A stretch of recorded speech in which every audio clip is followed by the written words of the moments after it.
let's come to this. Electricity has finally been restored to communities in eMalahleni. They had gone weeks without power, but now they have no water and it's been gone for 6 weeks and counting. ENCA reporter Heidi Giokos is on the ground and joins us now to give us this update. Heidi, a very warm good morning to you. So first it was electricity that was gone, and we saw residents having to protest with regards to demanding that electricity to come back, and now it seems it's water issues. Yes, indeed, Tumelo. I must say that my hometown just continues to have many problems.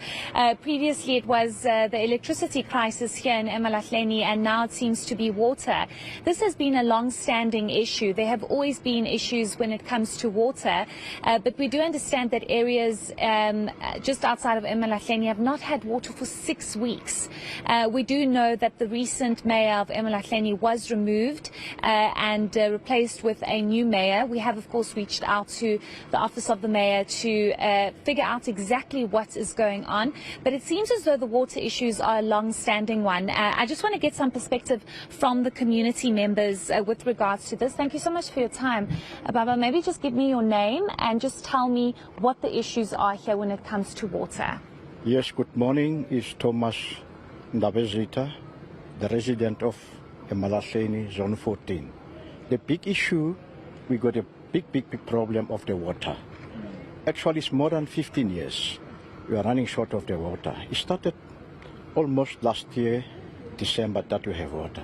And the other major issue, we got a huge municipality billing, of which we don't have that services. Even they don't collect the dustbin sometimes, but they will never mind us. They will still just bill us. Even the water, that 15 years, they were billing on the monthly basis, but we didn't have water. Yes. Mama, maybe let me ask you in terms of not having water, if we're being told this is now almost 15 years. I remember, I grew up in eMalahleni, so I remember back then you couldn't even drink the water. You don't even have the water, but you're being billed for it. Maybe just tell us your situation. Okay, my name is Elsie Zwan. I'm staying here in Zone 14, Extension 14. We've been without water for 14 years. Even now, my geyser isn't working. Even in the tap in the kitchen, when I want to open the water, there's no water. The only time maybe they've got a little bit of water, it's when I go outside and open the tap. And now I'm standing here with my bill of municipality. I'm owing him 77,000. I don't know for what, because I didn't have water since I grew up here in eMalahleni, and I'm staying here in Zone 14. And right now I'm coming from work. I'm doing night shift, but because I don't have water, look at me. I didn't wash. You can even check me. I didn't wash. There's no water. But I'm staying here at eMalahleni. So how are you billed 77,000? Does it show for water? Amazing me. Yes, it shows for water and electricity, but I don't know why. Because my geyser right now, it's not working. I don't have hot water. I don't have, even if I want to boil water, I have to do with that tin that we are importing from these Zimbabwean people. Yes, I boil water with that thing, and then I just wash myself in the dish. Imagine, I'm going to work. How am I going to stink? Even if you can come and smell me now, I'm stinking because there's no water. Sure. Okay, let me just move over to more community members. What is your plan of action as a community? Because you haven't had water. The water issues are long-standing. There's a newly elected mayor. It seems as though it's musical chairs with the mayors of eMalahleni. Do you think that the new mayor will listen to you and solve your problems? Thank you, Heidi. Good morning, everybody.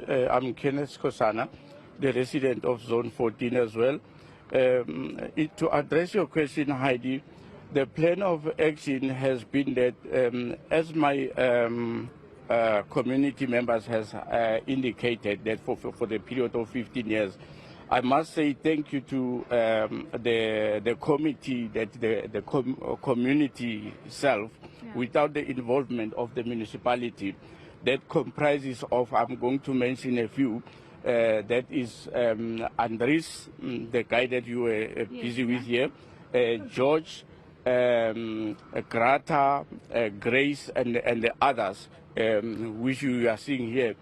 we started when we started with the march, when we resolved the issue of the electricity, they then moved on to the issue of water. So we then started getting water since last year, as my colleague has indicated.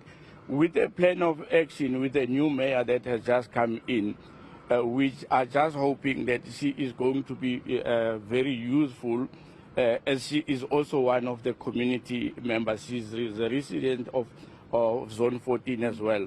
So we are hoping that she will listen to the issues of the communities and address them adequately.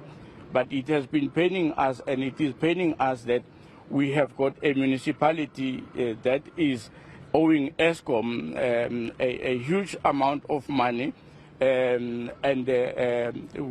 you can see, these water tanks that you see here, these water tanks have been said to be the tanks that are going to address the issues of the community here. But it has not been. Ever since they were built, it's only now that they are starting. To say why so many water tanks, because this original water tank that was here, it was servicing the community without any problem or interruption. But I must say this issue is a very painful one, because I'm now going to go to the issues of the parties, because every time when there are elections coming, you won't find any problem of water or whatever that we are experiencing in this area. But just shortly after the elections, you will go back to the issue of having to experience the water crisis, the electricity crisis, and everything else. Okay. Thank you, Heidi. Thank you so much. Thank you. I think that gives a summary, Tumelo, of what exactly is going on here. And it's just very worrying, the fact that community members have to be subjected to these living conditions, but also to be billed. To hear that people are being billed almost 77,000 Rand, but don't have access to consistent and reliable water is rather concerning. And as I've mentioned before, the water and electricity issue in this area has been a long-standing one and obviously needs to be urgently addressed. I cannot imagine not having water for 6 weeks, but it seems as though that is the problem. And what makes it even more worrying is that it seems to be an issue for the past 15 years. Yeah, and if it's been an issue for that long, Heidi, the question then is there government or political will to even fix this matter and this issue in the first place? More pressure needs to be put on them to actually answer in terms of timelines, because people need water and they need it now.